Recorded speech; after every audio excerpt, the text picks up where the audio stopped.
Functional management, subject का नाम भी फंक्शनल मैनेजमेंट है। लास्ट टाइम तुमने जो एसपीबी देखा था, structure and process of business, उसकी जगह पे ये सब्जेक्ट है। ये सब्जेक्ट फंडामेंटल यानी बेसिक है। यानी मैनेजमेंट जो तुमने 12th स्टैंडर्ड के अंदर किया था, वो मैनेजमेंट के अंदर से कुछ चीजें इसके अंदर आएगी, तो सब नहीं, समझ लेना। ये सब्जेक्ट पूरा अगर देखें ना अपने, तो सबसे अगर सातों सात सब्जेक्ट की बात करें, तो इसमें सबसे इजी सब्जेक्ट ये है, फंक्शनल मैनेजमेंट। इसके अंदर मिड सेम के अंदर नॉर्मली जो पेपर्स मेरे पास है अभी भी, तो वो पेपर्स अगर आप देखोगे ना, तो उसके अंदर मार्क्स भी आपके ज्यादा ही आएंगे। सारे सब्जेक्ट से ज्यादा मार्क्स इसी के अंदर आएंगे। तो ये याद रखोगे, ये सब्जेक्ट स्कोरिंग सब्जेक्ट है। ऐसे इसको स्टार्ट करेंगे। अभी सबसे पहले है ना अपने को, इसके अंदर चार टॉपिक है टोटल मिला के। पहला लिखा है कि मैनेजमेंट की डेफिनेशन क्या है। तो आपने तो सादी वाली डेफिनेशन देखी थी, management is an art of getting things done to others and with others. पर इसके अलावा यहाँ पे चार अलग अलग फंक्शनल डेफिनेशन दी गई है। फिर उसके बाद में मैनेजमेंट आर्ट, साइंस और प्रोफेशन, ये सेकंड टॉपिक आएगा तुम्हारा। थर्ड वाला जो टॉपिक है ना, वो तुम्हारा किसके बारे में, फेवल के प्रिंसिपल्स। वो 14 प्रिंसिपल्स जो लास्ट ईयर सीखे थे एग्जैक्टली सेम है।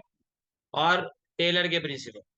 पर ये जो क्वेश्चन है ना, वो क्वेश्चन के अंदर दो तीन ऐसी चीजें बताई गई है कि जो आपको लास्ट ईयर के अंदर नहीं थी। 14 प्रिंसिपल सेम, लेकिन उसके ऊपर का जो प्रीफेस है और उसका कंक्लूजन है ना, वो थोड़ा अलग है। अब देखें, different authors have defined management in different ways. तो चार कैटेगरी के अंदर इसको अपने डिवाइड कर सकते हैं। जब से पहली बात करें इसके अंदर, तो ये प्रोडक्शन या तो एफिशिएंसी, कार्यक्षमता आधारित व्याख्या। As per this perspective, perspective यानी कंसेप्ट, पर्सपेक्टिव का मतलब होता है कंसेप्ट। मैनेजमेंट इज कंसर्न, वैसे पर्सपेक्टिव का अगर गुजराती में बोले ना या हिंदी में बोले तो उसको नजरिया बोलते हैं, दृष्टिकोण, right. Management is concern with generating efficiency in the organization, मतलब मैनेजमेंट का काम है कि ऑर्गेनाइजेशन को और ज्यादा एफिशिएंट बनाना। उसके बाद में according to Taylor management is the art of knowing what you want to do. पहले तो क्या है, मैनेजमेंट इज एन आर्ट, कि तुम क्या करना चाहते हो सबसे पहले ये जानो। सबसे पहले तुम्हारे पास नॉलेज होना चाहिए कि तुम क्या करना चाहते हो, एंड देन सीइंग दैट, और उसके बाद में ये देखना, या तो ये चेक करना या तो ये सुपरवाइज करना, that it is done in the best and the cheapest way. अब बेस्ट वे का मतलब एफिशिएंसी बेस्ट होनी चाहिए, चीपेस्ट वे का मतलब वेस्टेज कम होना चाहिए, और इकोनॉमी यानी मतलब कर कसर से काम करना चाहिए। तो ये डेफिनेशन की बात करो तो इसमें कौन कौन सी चीजें आती है, अंडरलाइन करते जाना। सबसे पहले लिखा है आर्ट।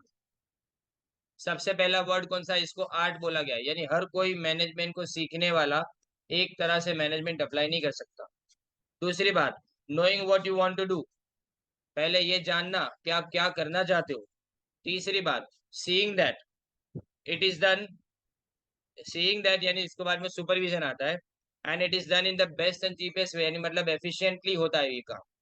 अब John me, management is the art of securing maximum result with minimum efforts. Maximum result minimum efforts के साथ में, so as to secure maximum prosperity and happiness for both employer and employee and give the public the best possible service। तो पहली बात क्या लिखा है, यहाँ पे भी आर्ट लिखा है पहला। दूसरी बात, securing maximum result, number two. तीसरी बात, मिनिमम एफर्ट, यानी कम मेहनत से ज्यादा काम होना चाहिए। चौथी बात, जिससे हम मैक्सिमम प्रॉस्पेरिटी एंड हैप्पीनेस लाए। किसके लिए, दोनों के लिए, एम्प्लॉयर के लिए भी और एम्प्लॉय के लिए भी। और तीसरा जो इसके अंदर, तीसरी जो पार्टी इसके अंदर आती है वो कौन, पब्लिक एट लार्ज। जिनके लिए आप प्रोडक्ट बना रहे हो ना, उन समाज के लिए, उस समाज के लिए अपने को अच्छा काम करना है। इसका मतलब ये हुआ कि हर जगह पे एफिशिएंसी चाहिए, एम्प्लॉयर के लेवल पे भी एफिशिएंसी, एम्प्लॉय के लेवल पे भी एफिशिएंसी। अब जो सेकंड डेफिनेशन है उसमें, अच्छा मुझे पता कैसे चले कि ये एफिशिएंसी ओरिएंटेड डेफिनेशन है। सवाल समझो मेरा, सारी डेफिनेशन पढ़ जाओगे दिमाग में कुछ आएगा नहीं, पर मुझे पता कैसे चले ये एफिशिएंसी के बारे में है। तो देखो इसमें पहले में क्या लिखा है, बेस्ट एंड चीपेस्ट वे लिखा है। मतलब जब तक तुम अपने काम को करने का तरीका नहीं बदलोगे और उसको और ज्यादा बराबर नहीं करोगे, तब तक बेस्ट और चीपेस्ट वे से कोई भी काम का करना मुश्किल है। उसके बाद में दूसरे में लिखा है मैक्सिमम प्रॉस्पेरिटी एंड हैप्पीनेस और मैक्सिमम रिजल्ट मिनिमम एफर्ट। ज्यादा काम मिले लेकिन उसके सामने आपको मेहनत कम करनी पड़े, ये कब होता है, कोई इंसान अगर ज्यादा एफिशिएंट होता है ना तभी। तो इसीलिए इस डेफिनेशन को हमने क्या बोलना है, एफिशिएंसी ओरिएंटेड डेफिनेशन। एमसीक्यू में आएगा, साइड पे लिख दो। Decision oriented definition. Management does all activities in organization through decision making. Most of the time of the managers is spent in making decisions. तो यहाँ पे विलियम मूर की डेफिनेशन पहले, मैनेजमेंट को सीधा जिसने बोल दिया डिसीजन मेकिंग, ये डिसीजन ओरिएंटेड डेफिनेशन। और Stanley Vance, management is simply the process of decision making and control over the action of human beings for the express purpose of attaining predetermined goals. Simply the process of decision making और control. अब control क्यों, क्योंकि जो decision लिया वो decision जब तक implement नहीं करेंगे, उसको अमल में नहीं रखेंगे, तब तक उस डिसीजन का कोई मतलब तो बनता नहीं है। इसीलिए उसको कंट्रोल रखना है। पर कंट्रोल में किसको रखना है, मशीन को नहीं। ध्यान देना, एक एक वर्ड बहुत कीमती है इसके अंदर। ऐसा नहीं है कि खाली लिख दिया है, इसमें लिखा गया है ये कि control over action of human beings. Machine को कंट्रोल करने की जरूरत नहीं है, स्विच इसके अंदर अपने प्रेस करेंगे तो मशीन अपना काम खुद कर लेगा, राइट। लेकिन इंसान को कंट्रोल करने की जरूरत पड़ती है, इसीलिए यहाँ पे डिसीजन मेकिंग के बाद ह्यूमन बींग्स के एक्शन को कंट्रोल करना है for the express purpose of attaining pre determined goals. किस लिए, हमको प्री डिटरमाइंड गोल्स को कंप्लीट करना है, इसलिए प्री डिटरमाइंड गोल्स यानी जो पहले से डिसाइड किए गए वो गोल्स। अब ये प्री डिटरमाइंड गोल्स भी कौन डिसाइड करता है, डिसीजन मेकिंग से जो थे। तो ये दो डेफिनेशन इसके अंदर हुई। फिर आता है इसके बाद में पीपल ओरिएंटेड, जो मैं आगे स्टार्टिंग में जो डेफिनेशन बोल गया ना, वो पीपल ओरिएंटेड। लोगों को सेंटर में रख के जो डेफिनेशन बनाई जाए वो पीपल ओरिएंटेड। ओरिएंटेड का मतलब केंद्रित। The role of people in the organization is also emphasized. A manager works with cooperation of other people in organization. Management is viewed as a people related activity. According to Kunz, management is the art of getting things done through and with people. पहले हम definition में खाली through people बोलते हैं, लेकिन through and with people यानी अकेला manager ऐसा नहीं कि देखा करेगा, वो भी साथ में काम करेगा। साथ में काम करना मतलब वो अगर गलत काम हो रहा है तो उसको सुधारेगा, इसलिए विद द पीपल लिखा गया है।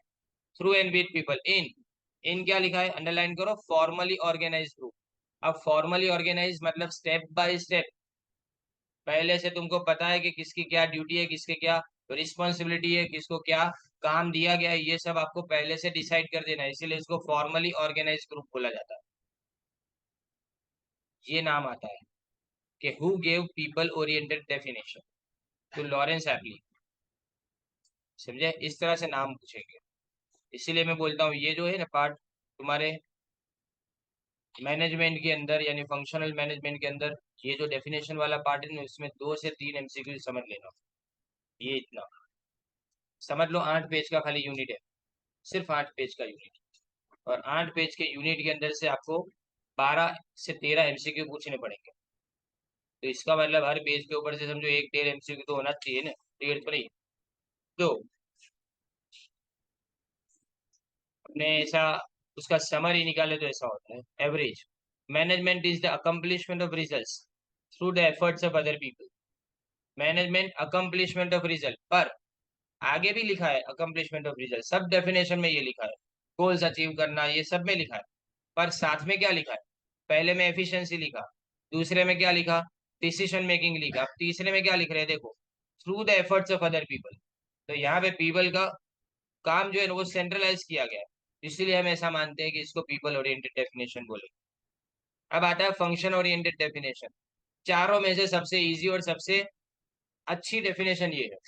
देखो, various authors define various functions of management, याद है ना, planning, organising, directing and controlling, 4 functions.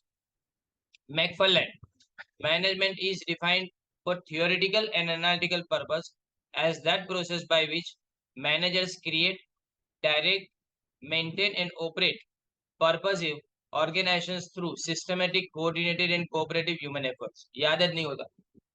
अब पहले मैं आपको इसको टुकड़े में समझाता हूँ। सबसे पहले क्या लिखा है? थियोरेटिकल एनालिटिकल पर्पस, पहले ऑन पेपर काम करो, प्रैक्टिस में बाद में रखा जाएगा, सबसे पहले उसको ऑन पेपर काम करो। यानी थियोरेटिकल और एनालिटिकल पर्पस के लिए हम सबसे पहले क्रिएट करेंगे, ऑर्गेनाइजेशन को बनाएंगे, ऑर्गेनाइजेशन में आने वाले लोगों को डायरेक्ट करेंगे, मेंटेन करना मतलब उनको सैलरी देना, फैसिलिटीज देना, वो लोग यहाँ से चले ना जाए इस तरह से उनको काम देना। फिर ऑपरेट, पर्पसिव यानी विथ पर्पस, मकसद के साथ ऑर्गेनाइजेशन बनाना। थ्रू सिस्टमेटिक, पहले क्या लिखा है? सिस्टमेटिक। दूसरा लिखा है कोऑर्डिनेटेड, सब लोग एक दूसरे से मिलजुल के काम करेंगे, हर फंक्शन एक दूसरे से मिलजुल के होगा। प्लानिंग ऑर्गेनाइजिंग के बिना काम नहीं कर पाएगा, ऑर्गेनाइजिंग स्टाफिंग डायरेक्टिंग के बिना काम नहीं कर पाएगा। कंट्रोलिंग और प्लानिंग आपने देखा था, two sides of the same coin, बराबर, एक सिक्के के दो पहलू है। तो ये अपने क्या मानते हैं कि सब फंक्शन एक दूसरे के साथ में कोऑर्डिनेटेड है। एंड कोऑपरेटिव, कोऑपरेटिव मतलब एक दूसरे का सहारा बन के काम करना। और ये भी किसके बारे में? देखो मशीन ने ही लिखा है। याद रखो, मैनेजमेंट को हमारे टीचर हमको ऐसा समझा देते कि मैनेजमेंट तीन वर्ड से बना है, manage, man and T.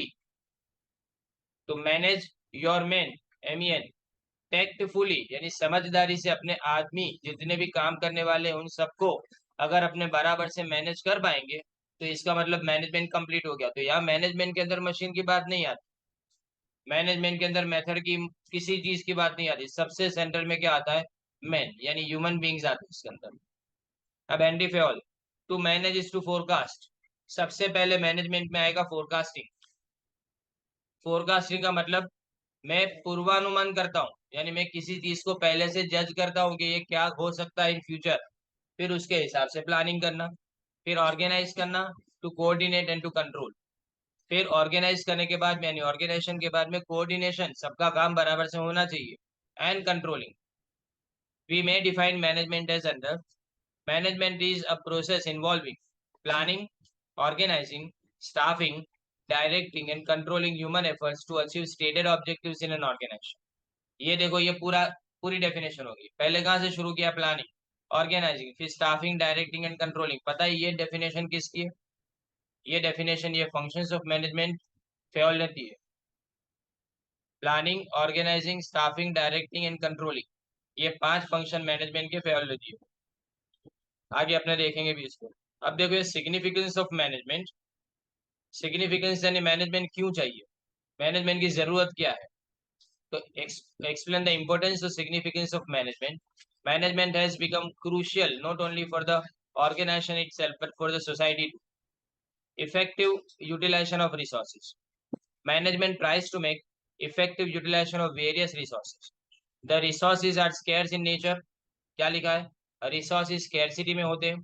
And to meet the demand of the society, their contribution should be maximum for the general interest of society. अब यहाँ लिखा है नाम क्या? इफेक्टिव यूटिलाइजेशन यानी वपराश, effective utilisation of resources. The resources पहले तो लिखा है स्कैरसिटी में, आपके पास ऐसा तो है नहीं कि हर रिसोर्स अनलिमिटेड है।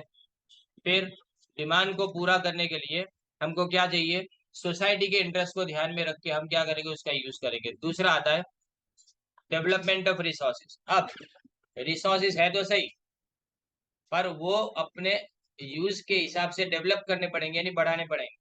Management develops various resources. This is true with human as well as non-human factors. Lawrence Avery has emphasized the management is, underline करो ये आएगा MCQ में. Lawrence Avery has emphasized that the management is the development of people. किसने बोला? याद रखो ये आएगा. Most of the researches are carried on in organized way and management is involved in these organized activities. यानी organisation करना जरूरी है और ये ऑर्गेनाइजेशन के कारण मैनेजमेंट पूरा होता है। फिर लिखा गया है to incorporate innovation. Today, changes are occurring at a very fast rate in both technology and social process. These changes need to be incorporated to keep the organization efficient. यानी आज जो ऑर्गेनाइजेशन है ना बहुत फास्ट डेवलप हो रहा है, technology fast बढ़ रही है, सोसाइटी फास्ट बढ़ रही है, तो इसीलिए हम इनोवेशन यानी नई चीजों को लोग मांगते हैं। इसीलिए हमको क्या करना पड़ेगा, ऑर्गेनाइजेशन को एफिशिएंट बना के मैनेजमेंट करके वो चीजों को ऑर्गेनाइजेशन के तरफ से सोसाइटी की तरफ रखना पड़ेगा। फिर integrated various interest group. In organized efforts, there are various groups and they put pressure over other groups for maximum share in the combined output. Management has to balance these pressure from various interest groups. देखो organise efforts में क्या होता है कि अलग अलग group होते हैं।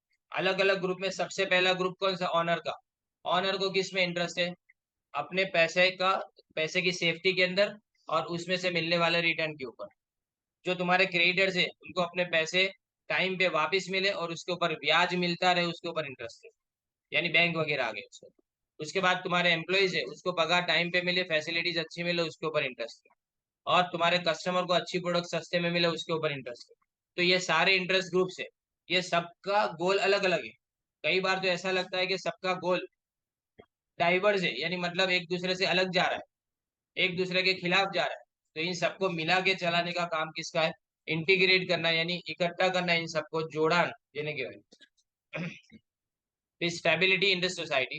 Management provides stability in the society by changing and modifying resources in accordance with the changing environment in the society.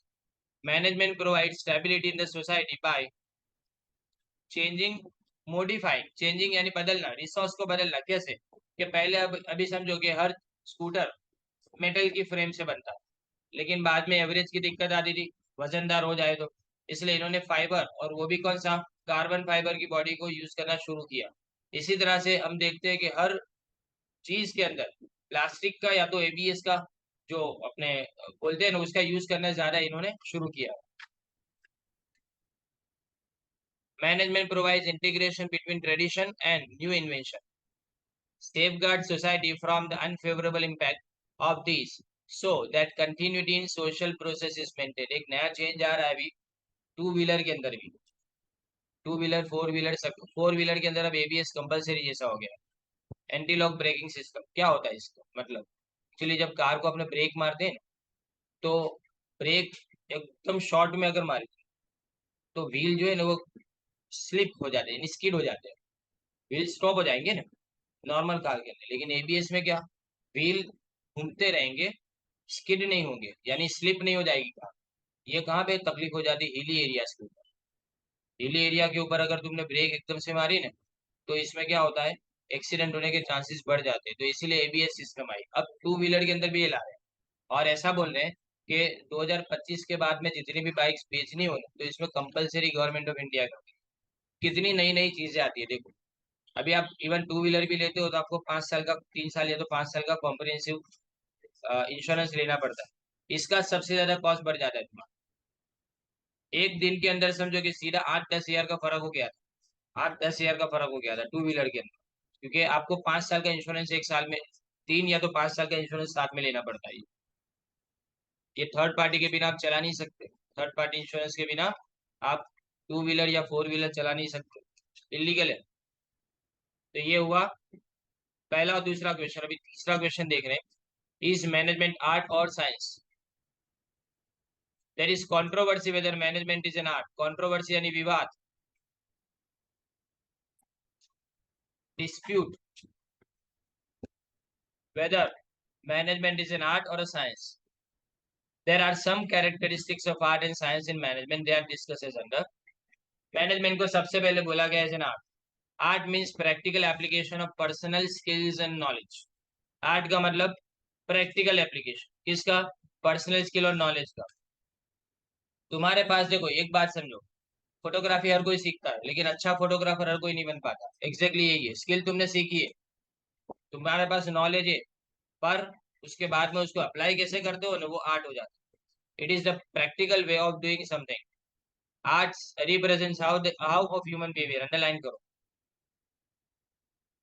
Art हमेशा पर्सनलाइज होता है, साइंस पर्सनलाइज नहीं होता। Every artist has his own style. Art is essentially creative. Art is related with obtaining the desired results through application of skill. Art हमेशा practice based होता है. पहली बार जब सीख के आते हैं ना, किसी ने समझो कि पहली बार कोई भी आर्ट सीखा हो, जैसे पेंटिंग सीखा हो, ड्राइंग सीखा हो, तो पहली बार गलतियां करेगा, बार बार प्रैक्टिस करेगा, फिर उसको समझ में आएगा. तो ये प्रैक्टिस बेस्ड होता है. It requires continuous practice for perfection. अब इसमें पहले तो पर्सनल स्किल का होना, दूसरा प्रैक्टिकल नॉलेज का होना, काम कैसे करना है वो भी तो आना चाहिए, क्रिएटिविटी, उसमें नयापन लाना कोई, and constant practice for perfection, बार बार एक ही चीज को प्रैक्टिस करते रहना. Management is an art. Like any artist, a manager applies his personal skill in managing. वो भी अपनी पर्सनल स्किल को अप्लाई करता है. उसके बाद में a manager must have practical know how, यानी उसके पास नॉलेज होना चाहिए कि कोई कोई काम कैसे किया जाना चाहिए, कैसे फंक्शन ऑफ मैनेजमेंट को परफॉर्म किया जाना चाहिए. फिर मैनेजर यही चीज को अप्लाई करेगा जो डिजायर्ड रिजल्ट उसको लाने उसके लिए. मैनेजमेंट क्रिएटिव है. अब manager has to convert resources into output. उसके पास जो इनपुट आते हैं, जो उसके पास रॉ मटेरियल है, जो उसके पास एम्प्लॉइज है, जो उसके पास सराउंडिंग है, जो उसके पास बाकी सारी चीजें अवेलेबल है, उससे उसको आउटपुट प्रोड्यूस करना है. Mastering in management requires long experience. It requires continuous practice. एक दिन में कोई मैनेजर नहीं बन जाता. इसीलिए मैनेजर मैनेजमेंट सीखने वाले को कुछ टाइम तक है ना, आप असिस्टेंट मैनेजर की पोस्ट पे रखते हो कि किसी को असिस्ट करेगा, बार बार सीखेगा, उसके बाद में उसको मैनेजर की पोस्ट पे ला जाता है. अब आता है management as a science. Management is a systemized body of knowledge. It establishes cause and effect relationship between different variables. It develops principles and theories through continuous observation, experiments, and research. The principles are universally applicable. Principles of management कौन कौन से? बहुत सारे, पर अपने दो समझते हैं. कौन से? एक हेनरी फेयोल के और दूसरे फ्रेडरिक टेलर के. The organized body of knowledge. It can be organized body of knowledge. It can be taught and learned in the classroom and outside. सिखाया जा सकता है और सीखा जा सकता है. Physics, chemistry, mathematics and economics are some examples of science. Management is a science because there is now a systemized body of knowledge. ये शॉर्ट में बताया गया. लास्ट ईयर भी सेम था. पहले systemized body of knowledge, then there are principles and theories in every area of management. यानी आपको principal सीखने पड़ेंगे. ये डेलीगेशन ऑफ अथॉरिटी के लिए होते हैं. एंड प्रैक्टिकल एक्सपीरियंस और थियोरेटिकल रिसर्च, यानी एक दो दिन में आ नहीं गई ये प्रिंसिपल को आने में सालों लगे, और एक्सपीरियंस से ये सामने आते हैं.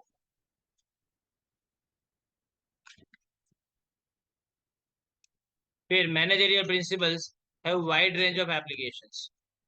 एक दो जगह पे नहीं, हर जगह पे अप्लाई किए जा सकते हैं. चाहे अगर आप बिजनेस में अप्लाई करना चाहते हो, चाहे कंट्री में अप्लाई करना चाहते हो, या सोसाइटी में अप्लाई करना चाहते हो, या कोई रिलीजियस प्लेस के ऊपर अप्लाई करना चाहते हो, हर जगह पे इसको अप्लाई किया जा सकता है. इसको यूनिवर्सल एप्लीकेशन बोलते हैं. And management theory and principles can be taught in classroom and industry. उसको सिखाया जा सकता है और सीखा भी जा सकता है. ये ऊपर आ गया. अब nature of management, science of management. Management is a branch of social science. It is the study of human behavior. Its principles are not hard and fast laws like physics and chemistry. Its principles are flexible. They can be modified in different situations. अलग अलग परिस्थिति के अंदर इसको बदला जा सकता है. Management is comparatively young and growing science. ये यंग साइंस यानी मतलब अभी आगे बढ़ रहा है ये. और it developed in 20th century. इसको डेवलपमेंट कब किया गया? इसका 20th सेंचुरी के अंदर, अभी अभी. पहले मैनेजमेंट को अलग तरीके से कोई नहीं देखता था.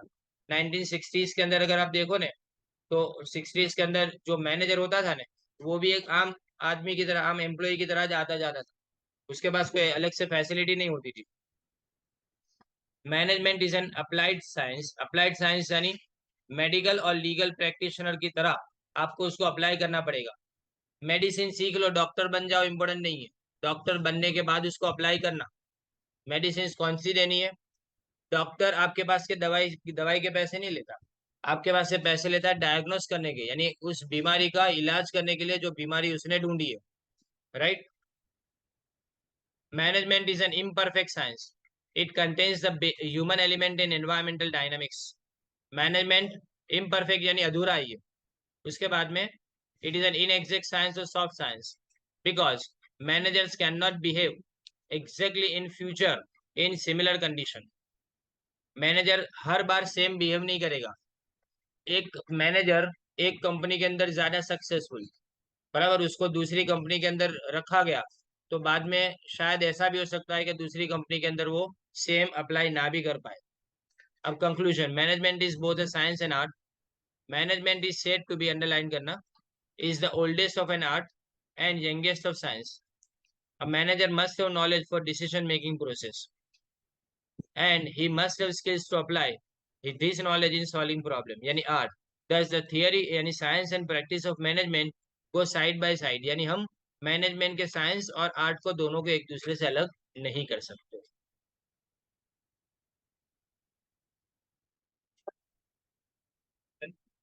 ये फोर्थ क्वेश्चन जो 2 बार पूछा गया है, अप्रैल 16 में और अप्रैल 18 में।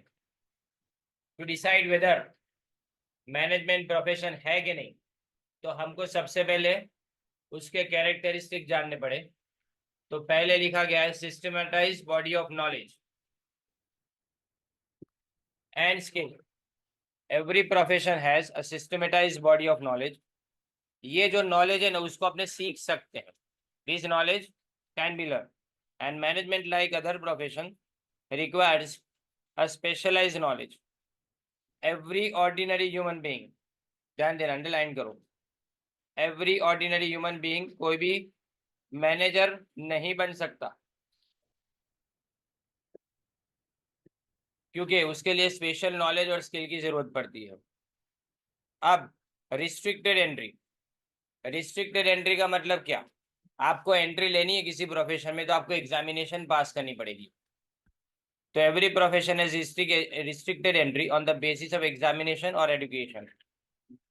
कोई भी लॉयर नहीं बन सकता, कोई भी डॉक्टर या चार्टर्ड अकाउंटेंट नहीं बन सकता, लेकिन उसके लिए क्या करना पड़ेगा?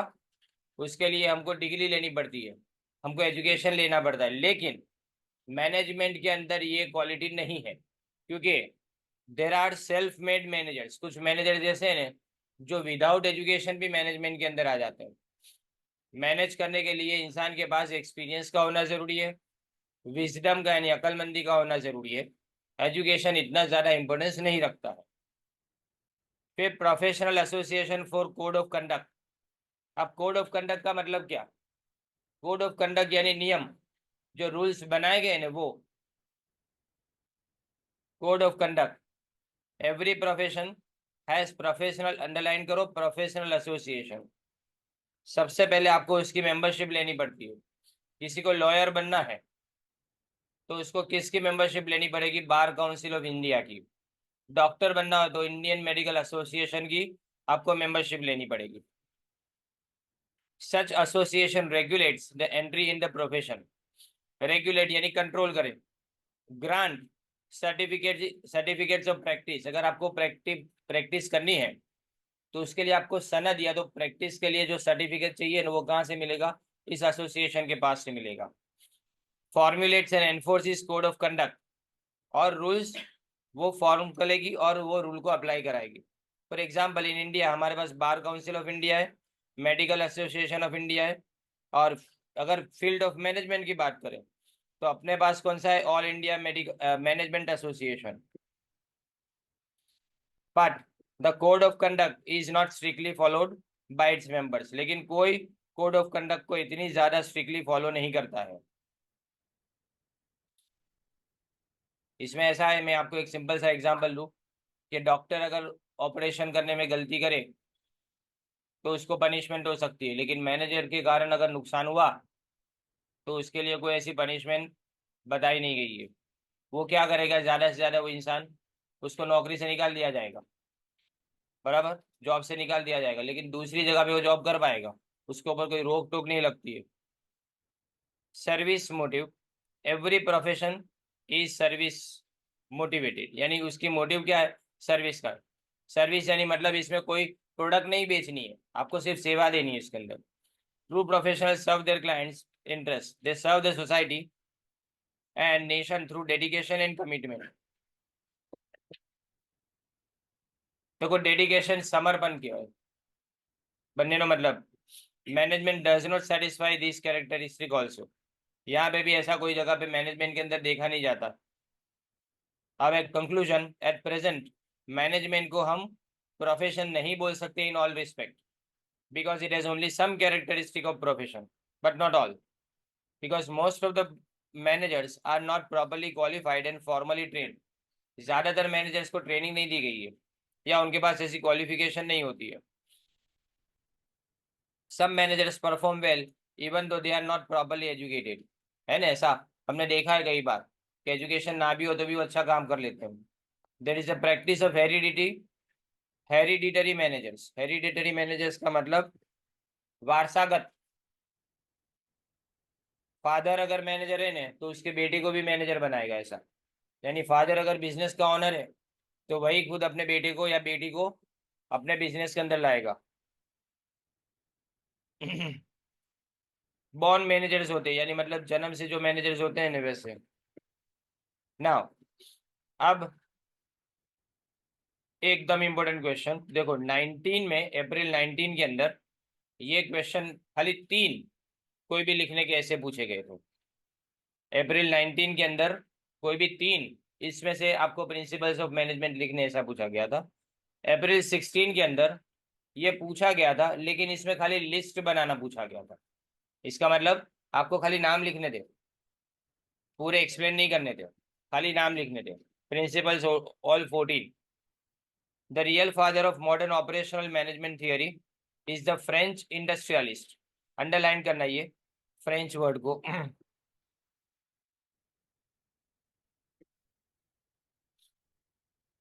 उसने हेनरी फेयोल, उसने एक इंजीनियर की तरह से काम करना शुरू किया था किसी कोल माइनिंग कंपनी के अंदर 1860 के अंदर, और उसके बाद में वो मैनेजमेंट डायरेक्टर की पोस्ट तक पहुंचा था 1880 के अंदर।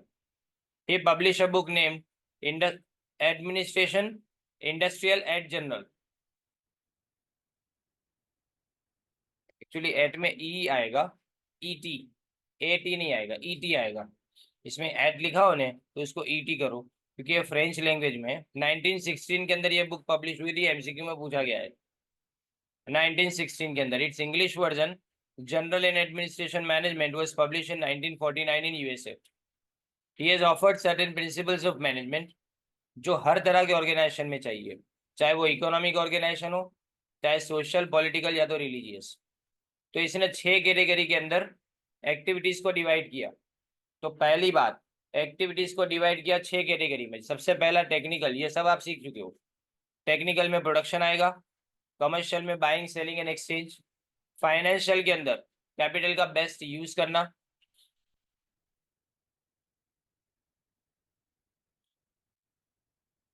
फिर सिक्योरिटी के अंदर प्रॉपर्टी और पर्सन उसको प्रोटेक्ट करना, और अकाउंटिंग के अंदर बैलेंस शीट बनाना, कॉस्ट एंड स्टैटिस्टिक्स।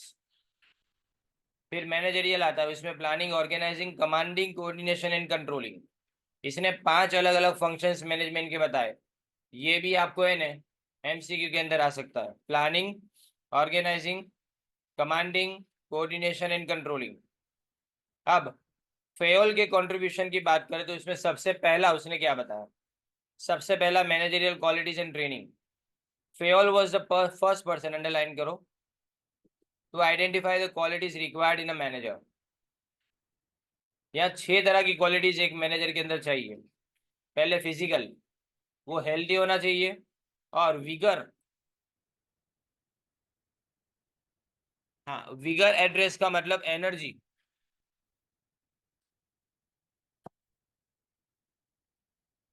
फिर मेंटल, समझने की ताकत, सीखने की ताकत, अंडरस्टैंड एंड लर्न, जजमेंट करने की ताकत, और मेंटल कैपेबिलिटी मतलब मानसिक स्थिरता। मोरल, उसमें एनर्जी, फर्मनेस, फर्मनेस यानी जो डिसीजन लेने उसके ऊपर मुकम्मिल है उसको फर्मनेस बोलेंगे। इनिशिएटिव, कोई नए काम शुरू करने की उसके अंदर तमन्ना होनी चाहिए। फिर लॉयल्टी यानी अपने काम की तरफ वफादारी। टैक्ट, टैक्ट यानी समझदारी, और डिग्निटी यानी रिस्पेक्ट। फिर आता है उसके बाद में educational, knowledge of general affairs of the organisation. Educational में क्या लिखा है?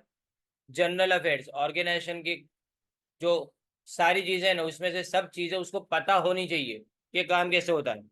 फिर टेक्निकल, कि फंक्शन कैसे परफॉर्म किया जाता है। और एक्सपीरियंस, एक्सपीरियंस कब आएगा, जब काम करेंगे तो एक्सपीरियंस मिलेगा। अब जनरल प्रिंसिपल्स ऑफ मैनेजमेंट में फेवल ने 14 प्रिंसिपल्स ऑफ मैनेजमेंट बताए, which are applicable to all types of organisation. ये सब जगह एप्लीकेबल है। अब मैं जो बोलूँ ने उसमें ध्यान देना, क्योंकि ने कई बार ऐसा होता है ना कि 4 प्रिंसिपल पूछे गए, 5 पूछे गए, तो आपको है ना हर प्रिंसिपल के साइड पे लिखना पड़ेगा कब कब पूछा गया है। जैसे डिवीजन ऑफ वर्क है ना, वो अप्रैल 2018 में पूछा गया है।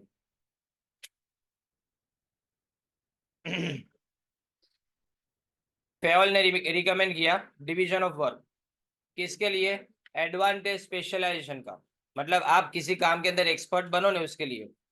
Here each work is to be divided into small parts, हर काम को इसने छोटे छोटे टुकड़ों में डिवाइड किया। Each part must be assigned to the specialist, हर हिस्से को किसी स्पेशलिस्ट को सौंपा गया। This apply to all levels and to all kinds of work, ये सब जगह अप्लाई होता है, सब काम के लिए, चाहे मैनेजरियल काम हो या नॉन मैनेजरियल। अब बताओ, मैनेजरियल काम यानी डिसीजन मेकिंग, नॉन मैनेजरियल यानी जो फंक्शनल होता है, यानी मतलब रोज का जो काम होता है वो नॉन मैनेजरियल हुआ। यानी technical, the principles of division, इससे 3 अलग अलग बेनिफिट्स होते हैं। पहला बेनिफिट है, इट सिंप्लीफाइज वर्क, काम को आसान बनाना। दूसरा, एफिशिएंसी इंप्रूव होती है, यानी काम करने के लिए जो तुम्हारे पास ऐसे एनर्जी होती है, क्षमता होती है, कार्य क्षमता, उसके अंदर इंप्रूवमेंट आता है। It gives more work and better work for same effort, यानी इतना ही काम करो लेकिन अच्छा और ज्यादा काम मिलेगा। बेटर यानी अच्छा काम मिलेगा, मोर वर्क यानी और ज्यादा काम, यानी प्रोडक्शन एंड प्रोडक्टिविटी दोनों इंक्रीज होगी। फिर आता है ऑथोरिटी एंड रिस्पॉन्सिबिलिटी, ये अप्रैल 2017।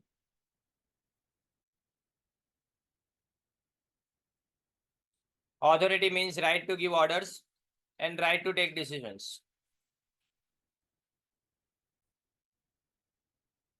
Authority means right to give orders and right to take decision. ये लाइन को अंडरलाइन करो क्योंकि ये पूछा जाता है एमसीक्यू में। देखो, दो तरह की ऑथोरिटी होती है, एक फॉर्मल ऑथोरिटी और एक पर्सनल पावर। ध्यान देना, फॉर्मल ऑथोरिटी तुम्हारी पोजीशन से आती है, किसी को रिस्पेक्ट इसलिए देते हैं क्योंकि वो अपना सीनियर है, किसी की बात इसलिए सुनते हैं क्योंकि वो अपना सीनियर है, वो अपनी पोजीशन पे है इसलिए हम उसकी बात सुनते हैं। तो ये फॉर्मल ऑथोरिटी हुई, बराबर ध्यान से समझना इसको।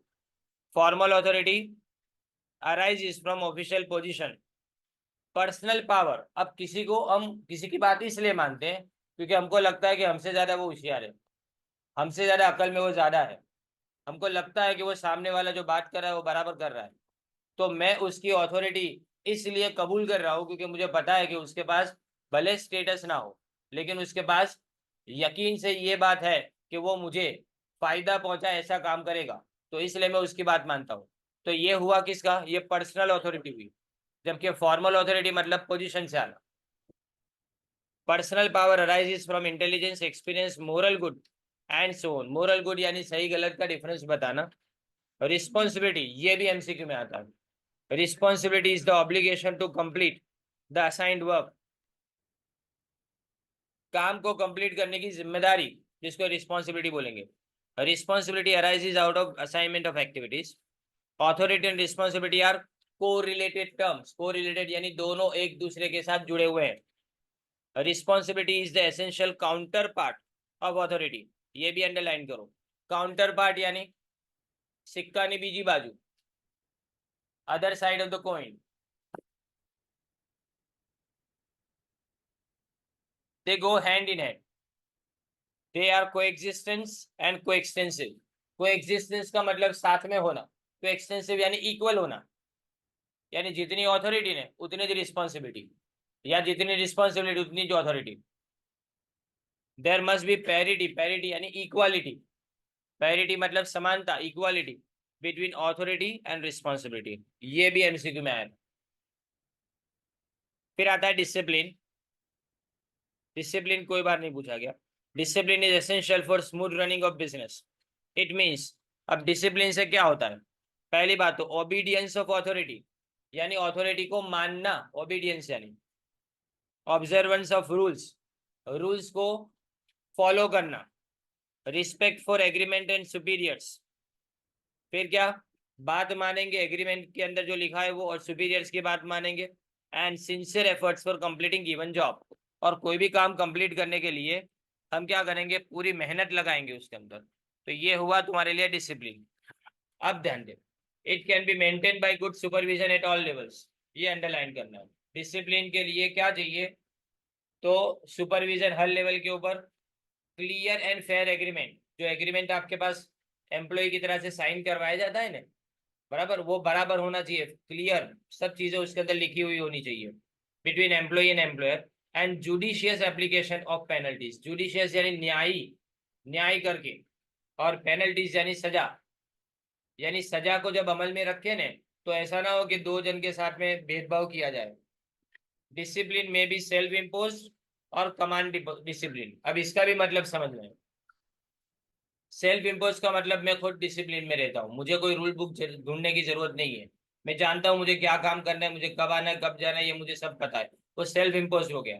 लेकिन कमांड डिसिप्लिन का मतलब रूल के अंदर लिखा है इसलिए बात माननी पड़ेगी, वो कमांड डिसिप्लिन हो गया। फिर आता है यूनिटी ऑफ कमांड, दो बार पूछा गया है, April 16, April 17। Every employee must receive orders from only one superior, ये एमसीक्यू में भी आता है। Order from one superior, direction नहीं, क्या लिखा है, ऑर्डर फ्रॉम वन सुपीरियर, वो यूनिटी ऑफ कमांड हुआ। He must be accountable to only that superior, यानी जवाब सिर्फ एक ही इंसान को देना है आपको।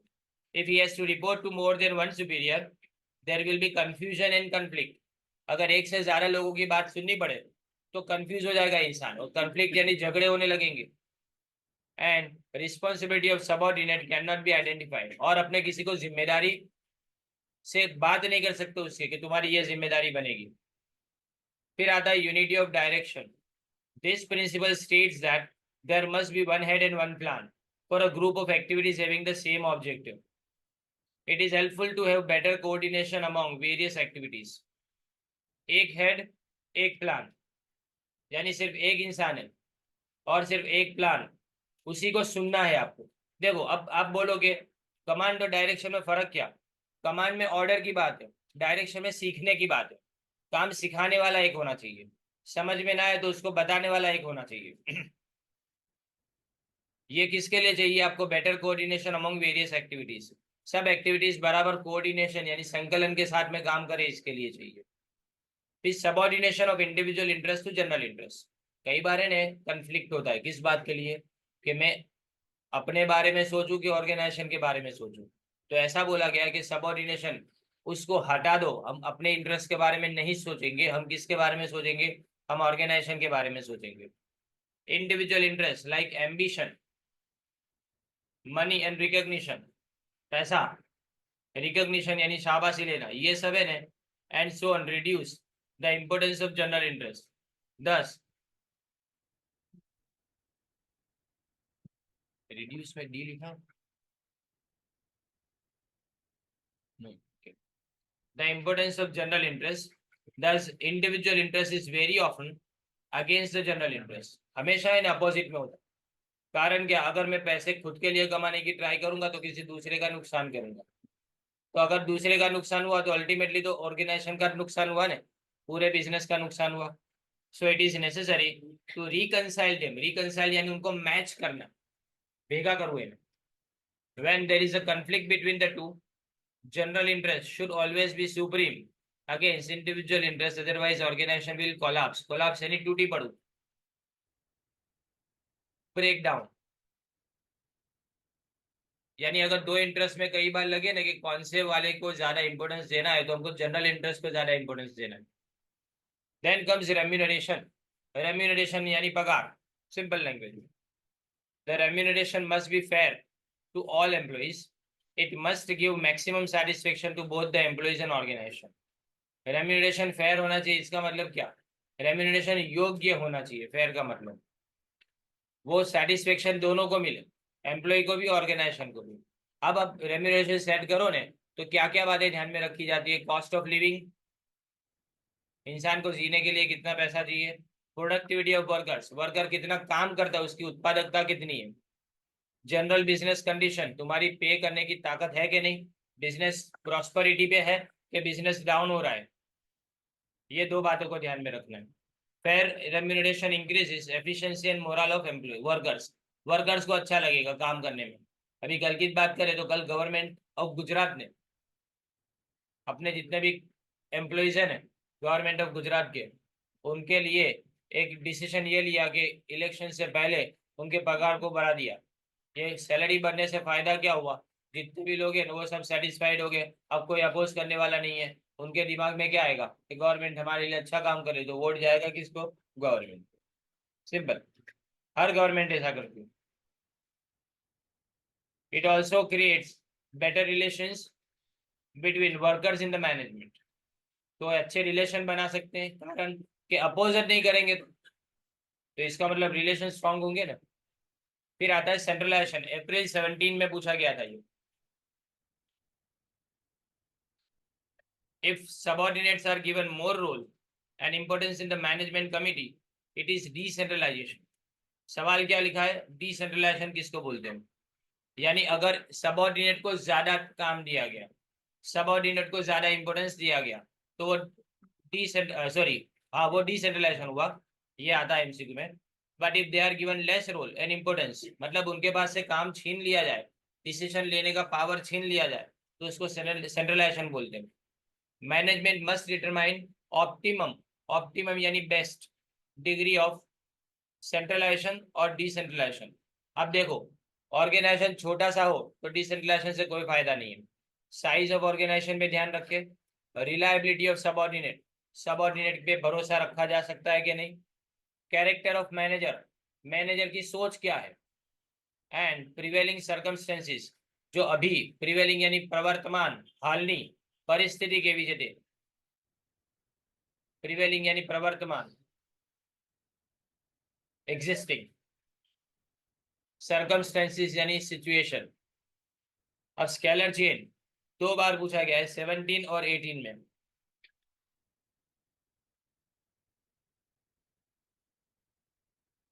Scalar chain means the hierarchy, hierarchy यानी levels of authority from the highest level to the lowest level for the purpose of communication. It suggest that each communication going up or coming down should pass through the line of authority। मतलब अगर यहाँ पे जो diagram दिया है उस diagram के हिसाब से हम देखें तो ए को अगर ई के साथ बात करनी है तो डायरेक्ट नहीं जा सकता, उसको पहले बी को बताना पड़े, बी सी को बताएगा, सी डी को, एंड डी उसके बाद में ई को। इसी तरह से अगर ई के को कोई बात बताना चाहता है तो इसको पहले पूरी चेन में जाके ए तक बात पहुंचानी पड़ेगी, फिर ए उसी चेन में नीचे आएगा दूसरी साइड पे और के तक बात पहुंचाएगा। लेकिन यहाँ पे गैंग प्लांक है, गैंग प्लांक यानी इमरजेंसी हुई ना तो डी डायरेक्टली एच को भी बता सकता है बात, डी डायरेक्टली एच को बात बता सकता है, ये कब, अगर कोई इमरजेंसी हुई ना तो। The concept of gang plank allows to employees at the same level to communicate directly with each other, but they must inform, ये गैंग प्लांक जो है ना वो भी एमसीक्यू में आता है, but they must inform the respective superior. D अगर एच को कोई भी बात बताना चाहता है तो वो बता सकता है डायरेक्टली, लेकिन पहले वो सी से परमिशन लेगा कि अभी इमरजेंसी मुझे उसके बाद जाना पड़ेगा, मैं जा रहा हूँ। इसी तरह से एच जो है ना वो इन्फॉर्मेशन मिलने के बाद जी को इन्फॉर्म कर देगा कि मुझे ये बात पता चली है, समझे, तो दोनों अपने सुपीरियर्स को बताएंगे। This will avoid delay in communication, it is shown in the following figure. Thus gang plan permits D to communicate directly with H on urgent matter, लेकिन इमरजेंसी हो तो ही। फिर आता है उसके बाद में ऑर्डर, ऑर्डर यानी क्रम, order relates to arrangement of things and people, ये भी एमसीक्यू। सब पहली पहली लाइन जो है ना वो सब के अंदर मीनिंग एमसीक्यूज के अंदर है। So there are material order to things and social order for people, it implies a place for everything and everything must be in its place. हर चीज के लिए कोई जगह होनी चाहिए और हर चीज अपनी सही जगह पे होनी चाहिए। इसीलिए यहाँ पे एवरीथिंग के साथ में दूसरा क्या लिखा है, एवरीवन, यानी यहाँ पे इंसानों के बारे में भी बात की गई है और चीजों के बारे में भी बात की गई है। This principle emphasises upon proper utilisation of human resources and physical resources. दो तरह के रिसोर्सेज तुम्हारे पास है, एक फिजिकल रिसोर्स है और दूसरा ह्यूमन रिसोर्स है। ये दोनों का यूटिलाइजेशन यानी इंसानों का भी यूटिलाइजेशन बराबर से होना चाहिए, मटेरियल और इक्विपमेंट का भी बराबर से इस्तेमाल होना चाहिए। एक और बात, इक्विपमेंट का प्लूरल नहीं है। इक्विपमेंट बोलते हैं तो इक्विपमेंट्स नहीं बोल सकते। इक्विपमेंट सिंगुलर और प्लूरल दोनों में इक्विपमेंट है। तो कई बार है ना अपने लिख के चले आते हैं ऐसा, तो कुछ कुछ चीजें बताते जाऊंगा अभी बीच में स्पेलिंग के लिए। और अब है ना तुम सेकंड स्टेज के अंदर ऑलरेडी आ चुके हो। तुमने देखा होगा कि मैं बहुत जो आगे आ चुके हैं ना जो पढ़ने में, ऐसे मीनिंग को मैं अभी स्किप कर रहा हूँ। क्योंकि अगर खुद से समझना जब तक शुरू नहीं करोगे ना तब तक तुम्हारा ट्रांसफॉर्मेशन होगा ही नहीं। नहीं तो छेक टीवाई तक यही गोल गोल घूमते रहेंगे कि गुजराती में क्या आता है, गुजराती में क्या आता है। समझे? तो इसीलिए मैं धीमे धीमे ने वर्ड को इंग्लिश में यूज करना ज्यादा सिलेक्ट कर रहा हूँ। अब देखो इक्विटी, इक्विटी यानी इक्वालिटी या तो समानता। Equity is the combination of kindness and justice. सबकी तरफ एक जैसा होना, जस्टिस यानी न्याय रखना। Manager should be just and kind to all the his subordinates. He should be fair and impartial. Impartial का मतलब कोई पक्षपात ना होने ऐसा in his dealings with subordinates. For this, manager should not have personal bias. Bias का मतलब भी partiality. Bias यानी partiality. Personal likes and dislikes. खुद की पसंद नापसंद को इग्नोर करेगा। This leads to healthy relations between employees and management. It brings loyalty among employees. Loyalty यानी वफादारी से ही आती है, राइट? इसके बाद में वफादारी कब आएगी? जब तुमको सामने वाला ऐसा समझेगा कि ये किसी के साथ में पार्शियलिटी नहीं करता, मेरे साथ में सही तरीके से बात करता है, तब वो सामने वाला आपको किसी भी जगह पे छोड़ के जाने की बात नहीं करेगा कोई भी कंडीशन में। फिर stability of tenure of personal. Tenure यानी टाइम पीरियड, पर्सनल यानी स्टाफ। इसका सीधा सीधा सलूकार किसके साथ में? जॉब सिक्योरिटी के साथ में। काम लंबे टाइम तक, लंबे अरसे तक मिलना चाहिए। Employees can not work efficiently unless job security is given to them. No employee should be removed unnecessarily within a short period of time. किसी को भी 4-6 महीने के अंदर अगर किसी को निकाल दिया, जॉब पे रखा निकाल दिया, 10-12 बार तुमने अगर ऐसा किया हो तो आने वाला भी ऐसा ही समझेगा कि मुझे भी कभी ना कभी निकाल देंगे। तो वो बराबर दिल लगा के काम नहीं करेगा। Due to unnecessary turnover. Turnover यानी किसी को निकाल देना काम से, उसको टर्नओवर बोला जाता है। Morale of employees will be low यानी वो काम नहीं कर पाएंगे। And they will have no sense of attachment to the form. Form के साथ में जुड़े हुए नहीं रहेंगे, उनको ऐसा लगाव नहीं होगा। अटैचमेंट यानी लगाव होना। They will always look for job elsewhere. दूसरी जगह काम की तलाश करते रहेंगे। And they can not give better work. और बराबर से काम नहीं कर पाएंगे। अब आता है इनिशिएटिव। ये भी आता है एमसीक्यू में। Initiative means freedom to think out and execute the plan. कुछ नया सोचना और उसको इम्प्लीमेंट भी करना। एग्जीक्यूट करना यानी इम्प्लीमेंट करना। Subordinate should be given an opportunity to take initiative in making an executive का plan. They should be encourage to make all kind of suggestions. सब तरह के सजेशंस सबऑर्डिनेट्स कर पाए ऐसा उनके लिए एनवायरमेंट क्रिएट करना चाहिए। यानी ऐसा नहीं कि कोई भी चीज कोई भी सामने वाला लेके आए तुम्हारे पास सजेशन तो उसको नीचा उतार देना या उसकी बात नहीं सुननी है। ऐसा this raises zeal and energy. zeal यानी जोश बोला जाता है ऑफ एम्प्लॉइज। काम में जोश आना बोलते हैं ना। इट डेवलप्स विगर, जो जिसको बोलते हैं एनर्जी। बाजू में लिखा ही है उसका मीनिंग दूसरा। It develops interest of employees in the jobs. It provides job satisfaction to them. इससे क्या सबसे ज्यादा हासिल होता है? Job satisfaction. मतलब काम करने में हमको लगेगा कि नहीं काम बराबर से चल रहा है और मुझे काम में मजा आ रहा है। The last one is the Spirit D corps. ये 2 बार पूछा गया, अप्रैल 17 एंड अप्रैल 18। अब ये भी एमसीक्यू में पहली लाइन आती है। It means union is strength. एकता में ताकत है जो बोलते हैं ना वैसा। The manager should develop team spirit amongst his employees. Unity in the staff is the foundation of success of any organization. It provides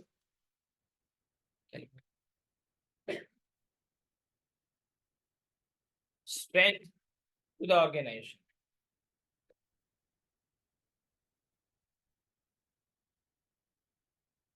यानी इससे ताकत मिलती है ऑर्गेनाइजेशन को। इसने दो बातें बताई। डिवाइड एंड रूल नहीं फॉलो करना चाहिए, उसको अवॉइड करो। डिवाइड एंड रूल यानी किसी को लड़ा के काम निकलवाना। भागला पारो ने राज करो। British verbal communication should be use for removing misunderstanding. बातचीत करो जिससे मिसअंडरस्टैंडिंग तुम्हारी खत्म हो। Written explanation will complicate the matter. और अगर तुमने लिख के कोई भी बात बताने की सोची ने तो इसमें तुम्हारे जितनी भी चीजें और ज्यादा बिगड़ेगी, क्योंकि लिखने में इंसान है ना कॉशियस यानी माइंड गेम खेलने लगता है कि मैं क्या लिखूं तो सामने वाले को अच्छा लगे, लेकिन बोलने के टाइम पे सामने वाला जो बोलेगा उसका तुरंत रिस्पॉन्स भी सामने मिल जाएगा।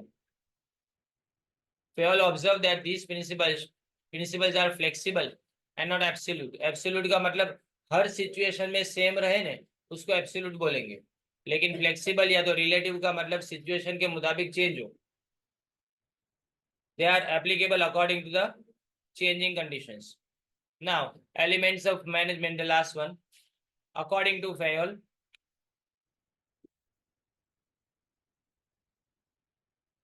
Fayol, management is the process consisting of various elements. बहुत सारे एलिमेंट्स मैनेजमेंट के अंदर होते हैं। अकॉर्डिंग टू फेयल, मैनेजमेंट के अंदर जो मैनेजमेंट के एलिमेंट्स है वो कौन कौन से? तो planning, organising, commanding, coordinating and controlling, जो मैं आगे भी बता चुका, वो एफ के अंदर लास्ट में लिखा था, ए वाले टॉपिक के अंदर। अब इसने सबको समझाया कि प्लानिंग मोस्ट इंपोर्टेंट फंक्शन, क्योंकि अगर प्लान फेल हो गया तो इसके बाद में हेजिटेशन यानी हिचकिचाहट होगी, फॉल्स स्टेप्स गलत कदम उठाए जाएंगे, अनटाइमली चेंज करने में उतावल की जाएगी। तो ये ऑर्गेनाइजेशन की वीकनेस हुई। फिर creation of structure of organisation and commanding are necessary to implement the plan. Structure यानी ऑर्गेनाइजेशन बनाना, कौन क्या काम करेगा उसको डिफाइन करना ये जरूरी है, नहीं तो प्लान को इम्प्लीमेंट करना मुश्किल। Coordination is necessary to make sure that everyone is working together. Coordination इसलिए भी चाहिए कि सब लोग साथ में काम कर रहे हैं कि नहीं वो देखना है। एंड लास्ट में आता है कि कंट्रोलिंग क्यों? क्योंकि जो प्लान है उसको करेक्ट करने के लिए आपको कंट्रोलिंग की जरूरत पड़ेगी।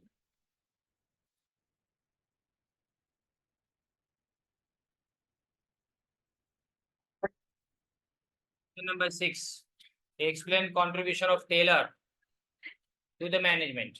ये पूछा गया था अप्रैल 2015 में, और अप्रैल 2018 में खाली शॉर्ट क्वेश्चन की तरह से पूछा गया था, यानी लिस्ट लिखने थे, खाली नाम लिखने थे आपको।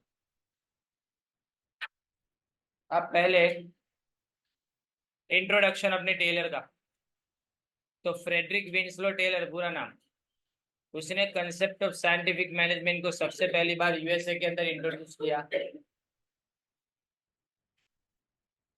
इन the beginning of 20th century. Taylor ने पहले मिडवेल स्टील कंपनी को यूएसए में ज्वाइन किया एज ए वर्कर, बाद में वो सुपरवाइजर बना, उसने अपना एमई कंप्लीट किया। देन आफ्टर वो बेथलेम स्टील कंपनी के अंदर ज्वाइन हुआ। उसकी जितने भी फिलोसफी और आइडियाज थी उसको कंपाइल यानी इकट्ठा किया गया उसके बुक साइंटिफिक मैनेजमेंट के अंदर 1911, that is the year MCQ. And Taylor को हम फादर ऑफ साइंटिफिक मैनेजमेंट मानते हैं। दिस प्रिंसिपल्स उसको अपने टेलरिज्म के नाम से जानते हो। इसने शॉप फ्लोर एरिया यानी लेवल ऑफ शॉप फ्लोर जो बोलते हैं ना, शॉप फ्लोर यानी वर्कर लेवल पे कॉन्सेंट्रेट किया। शॉप फ्लोर यानी वर्कर लेवल पे कॉन्सेंट्रेट किया पर है।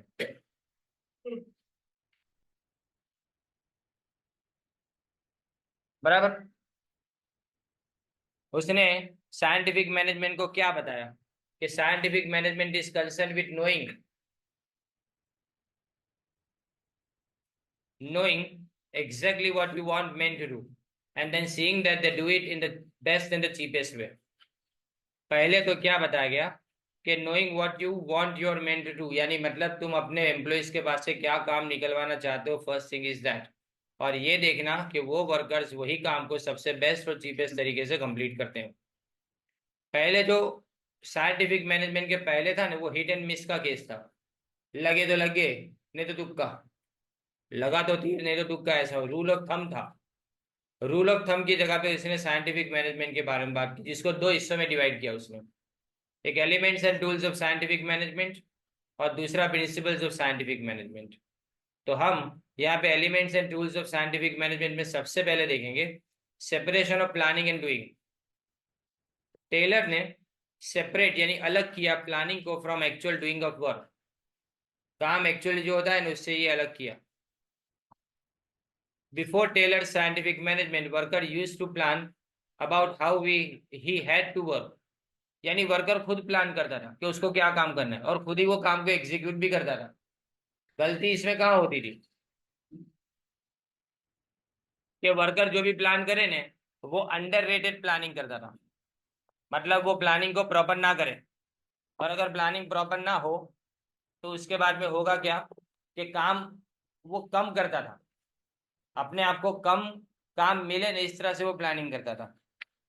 पर यहाँ पे वर्कर वो put under the supervisor. Worker को सुपरवाइजर के हाथ के नीचे रखा जा रहा था। द जॉब ऑफ सुपरवाइजर वो सिर्फ ये देखना था कि वर्कर्स बराबर से काम करते हैं कि नहीं।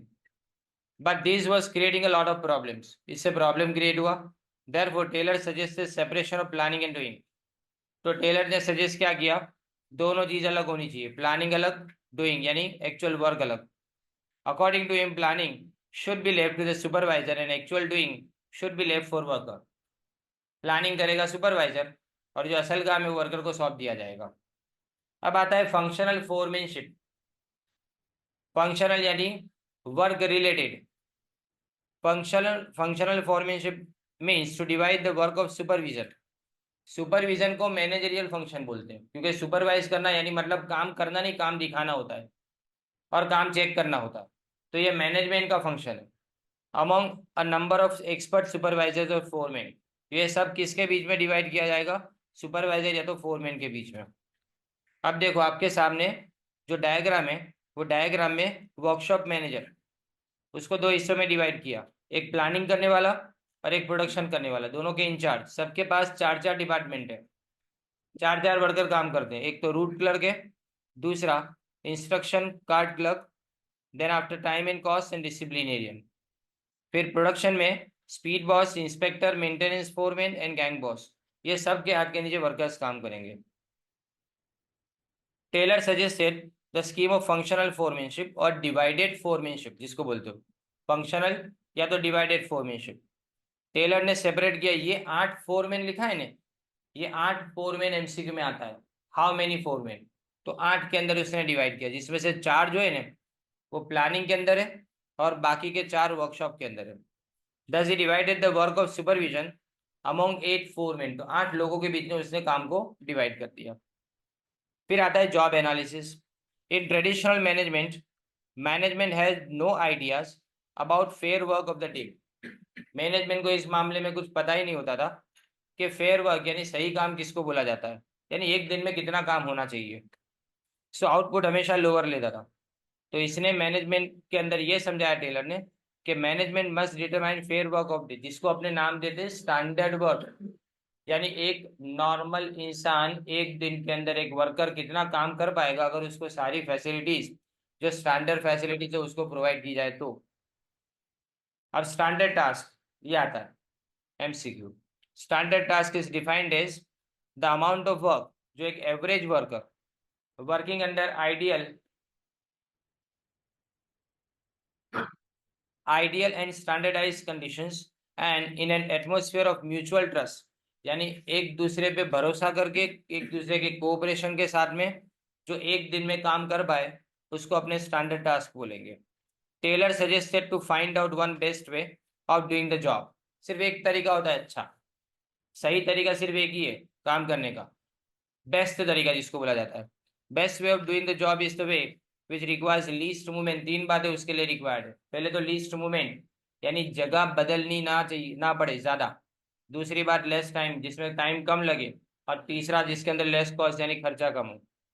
इसके लिए उसने जॉब एनालिसिस किया। अब जॉब एनालिसिस में 4 चीजें आती है। पहले लिखा है मेथड स्टडी, यानी ओवरऑल, ये भी एमसीक्यू में आता है। Method study refers to overall study of all production process.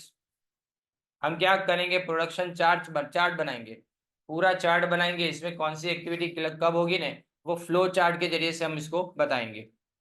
फिर टाइम स्टडी यानी art of observing and recording time required to do particular job. किसी एक काम को अंजाम देने के लिए कितना टाइम चाहिए आपको, उसके बारे में रिकॉर्ड करना।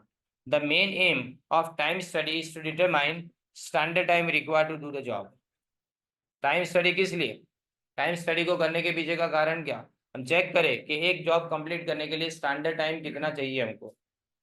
Then motion study. Motion study is the study of movement of an operator in a machine. कोई मशीन, उसका मूवमेंट या ऑपरेटर का मूवमेंट, ऑपरेटर यानी वर्कर, वर्कर का मूवमेंट ज्यादा नहीं होना चाहिए। अननेसेसरी मूवमेंट को वेस्टेज के साथ में इसने ज्वाइन कर लिया। This is helpful for elimination, elimination दूर करना, of wasteful movement and performance of only necessary movement. This will reduce time taken in doing the work, fatigue and frequency of rest. तो काम कितना कितने टाइम में complete होगा ये पहले डिसाइड होगा। दूसरा फैटिग यानी थकान कितनी लगती है वर्कर्स को, ये रिड्यूस हो जाएगी। कैसे? अननेसेसरी मूवमेंट हमेशा थकान महसूस करवाता है। और फ्रीक्वेंसी ऑफ रेस्ट, कितनी बार आपको रेस्ट दिया जाना चाहिए, कितना रेस्ट देना चाहिए और कितनी बार देना चाहिए, दोनों फ्रीक्वेंसी में आ गया। फिर आता है fatigue study. Any physical and mental fatigue will have adverse effect on health and efficiency of workers. When worker works for a certain period, he feels fatigue. उसको थकान महसूस होती है, काम करेगा तो बाद में, so he cannot work with full capacity. तो वो पूरे ध्यान लगा के काम नहीं कर पाएगा। The study about this is called fatigue study. With the help of fatigue study, management can determine the amount of rest. तो ये क्या करेंगे, कितना रेस्ट चाहिए एंड फ्रीक्वेंसी, और कितनी बार चाहिए, स्टडी की गई थी इसके लिए भी। ये एचआरएम की बहुत ही पॉपुलर स्टडी में से एक बोली जाती है, जिसको हॉथॉर्न एक्सपेरिमेंट बोलते हैं, बराबर। तो हॉथॉर्न अमेरिका में है, उसके अंदर एक्सपेरिमेंट किया गया और इसमें बताया गया किस तरह से लाइटिंग सिचुएशन से वर्कर की एफिशिएंसी बदलती है, किस तरह से humidity and without humidity dry temperature में कितना वर्कर की एफिशिएंसी पे फर्क पड़ेगा। 1000 वर्कर्स के ऊपर या तो 10,000, I don't know the exact figure, ये पूरी स्टडी की गई थी। और उसके बाद में ये पता चला कि वर्कर्स को एक खाली अगर ब्रेक देते हैं तो उसमें दे आर नॉट सेटिस्फाइड, उनको 2 ब्रेक चाहिए दिन के अंदर। पर आपने अगर 9 घंटे वर्कर को काम के लिए बुलाना है तो इसमें से 8 घंटे आप काम कराओ, लेकिन 1 आवर का ब्रेक चाहिए उसको। अब 1 आवर का ब्रेक आप कैसे देते हो ना, ये आपको डिसाइड करना है। तो स्टडी में ये डिसाइड किया गया कि पहले एक आध बार ब्रेक दे, फिर उसके बाद में आधे आधे घंटे के 2 बार ब्रेक हुए, फिर उसके बाद में 15-15 मिनट के 4 बार ब्रेक दिए गए। तो 15-15 मिनट के 4 बार ब्रेक दिए गए। उसके बाद में वर्कर्स ने कंप्लेन की कि बार बार काम को छोड़ के जाना पड़ता है, ये प्रॉपर नहीं है। एक बार ब्रेक दिया तो भी वर्कर ने कंप्लेन किया कि एक सलग इतना काम नहीं होता है। तो 2 बार ब्रेक देने के बाद वर्कर्स ने ये माना कि 2 बार का ब्रेक भले हाफ एन आवर का हो, लेकिन वो प्रॉपर है, क्योंकि एक टी ब्रेक मिलता था और एक लंच ब्रेक मिलता था। और अगर शाम की शिफ्ट में आते हो तो उसके लिए इसी तरह से अलग ब्रेक मिलता है। अब standardisation, Taylor recommended that as far as possible, management must maintain standardization in respect of tools and equipment, speed of machines. Machine की स्पीड कितनी है, वर्किंग कंडीशन, ये सब की देखो, वेंटिलेशन चाहिए, हवा उजास जिसको बोलते हैं ventilation, heating, cooling, humidity, floor space and safety, ये सब के लिए स्टैंडर्ड होना चाहिए। अगर हेलमेट हो ने तो हेलमेट भी कौन सी क्वालिटी की होगी, उसका भी स्टैंडर्ड होना चाहिए, राइट। एक सिंपल टूल यूज करता है, हथौड़ी यूज करता है ना, तो हथौड़ी भी कौन सी कंपनी की होनी चाहिए, वो भी उसका भी स्टैंडर्ड होना चाहिए। किस मटेरियल की कितनी स्ट्रांग होनी चाहिए, इसका भी एक स्टैंडर्ड होना चाहिए। Quality of material, material handling method, ये सब आपने देखना है। Then scientific selection, placement and training. According to Taylor, workers को सिलेक्ट करना चाहिए साइंटिफिक बेसिस के ऊपर। उसका मतलब उसका एजुकेशन देख के, उसका वर्क एक्सपीरियंस, कितना अनुभव है उसके पास, एप्टीट्यूड यानी काम के अंदर इंटरेस्ट, और उसकी फिजिकल स्ट्रेंथ देख के वर्कर को वैसा ही काम दिया जाना चाहिए जितना वो फिजिकली और टेक्निकली उसके लिए सुटेबल है। Moreover, workers must be provided adequate training by management to make them more effective and efficient. Worker को अगर ज़्यादा एफिशिएंट बनाना है तो उसके लिए आपको उनको ट्रेनिंग देनी पड़ेगी। Then comes financial incentives. Taylor recommended to motivate workers to earn more. Motivation देना चाहिए, लेकिन किसके लिए? ज्यादा पैसे कमाने के लिए. For this purpose, management must provide financial incentives to earn higher wages by putting in extra effort. ज्यादा मेहनत करने के लिए उसने मजबूर किया वर्कर्स को, लेकिन ऐसे जबरदस्ती नहीं, मेंटली. कैसे? पहली बात तो अगर तुम ज्यादा काम करोगे तो ज्यादा वेजेस मिलेंगे, नॉर्मल काम करोगे तो भी ज्यादा वेजेस मिलेंगे, लेकिन बिलो नॉर्मल करोगे तो नॉर्मल वेजेस मिलेंगे. यानी 100% से नीचे परफॉर्मेंस है ना किसी का, तो उसको नॉर्मल वेजेस मिलेंगे. एग्जैक्टली 100% है तो उसको 10% एक्स्ट्रा मिलेगा. लेकिन 100 से ऊपर है ना, तो जितना ज्यादा काम करता है उतना ज्यादा उसको वेजेस मिलेगा सब. इसीलिए उसने differential piece rate system MCQ है ये फाइनेंशियल इंसेंटिव में.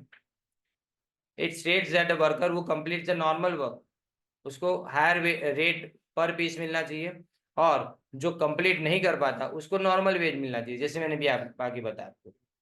फिर आता है इसके बाद में इकोनॉमी यानी कर कसर, बचत करो. In application of scientific management, management को दो चीजों को ध्यान में रखना चाहिए. एक तो इकोनॉमी यानी बचत कहाँ पे होती है और प्रॉफिट कैसे बढ़ता है. For this purpose management must apply effective cost accounting system. कैसी सिस्टम चाहिए आपको? Cost accounting. और कॉस्ट अकाउंटिंग यानी कॉस्ट को रिड्यूस करे. It involves cost estimate and cost control. Cost estimate यानी कॉस्ट सही में कितनी होती है, और कॉस्ट कंट्रोल यानी कैसे उसको कंट्रोल में लिया जा सकता है. Economy and profit can be achieved by making resources more productive and eliminating vestiges. Economy यानी जितनी भी कर कसर होने वो कब हो पाएगी? जब हम क्या करें, उसको ज्यादा प्रोडक्टिव बनाएं और वेस्टेज को एलिमिनेट करें. Then comes mental revolution, last one. The success of scientific management depends upon mutual cooperation between management and workers. यहाँ पे दोनों के बीच में कोऑपरेशन चाहिए आपको. For this cooperation there must be mental change on the part of both, from conflict to cooperation. कहाँ से शुरू करना है? कंफ्लिक्ट यानी पहले झगड़े होते थे, अब कहाँ मूव करना है हमको? कंफ्लिक्ट से कोऑपरेशन है, अब कोऑपरेट करेंगे सब लोग एक दूसरे को. For this purpose they must change their attitude towards work and towards one another. तो सबका एक दूसरे की तरफ का एटीट्यूड बदलना चाहिए. Both the parties must accept and apply methods of scientific investigation without any mental reservation. What is mental reservation? Partiality, किसी की तरफ पार्शियल लेना, पक्षपात, राइट. कोई ऐसा ना समझे कि मैनेजर हमारे खिलाफ में काम करते, और ऐसे ही वर्कर ऐसा ना, सॉरी, मैनेजर ऐसा ना समझे कि वर्कर्स हमेशा पैसे की बात करते हैं, उनको काम करने में इंटरेस्ट नहीं है. According to Taylor, mental revolution is the most important principle of scientific management. ये पूछते हैं एमसीक्यू में. बिकॉज विदाउट मेंटल रिवोल्यूशन कोई भी एलिमेंट इसमें से इंप्लीमेंट नहीं किया जा सकता. जब तक मेंटालिटी वर्कर्स की चेंज ना हो तब तक इसमें से कोई भी चीज पॉसिबल नहीं.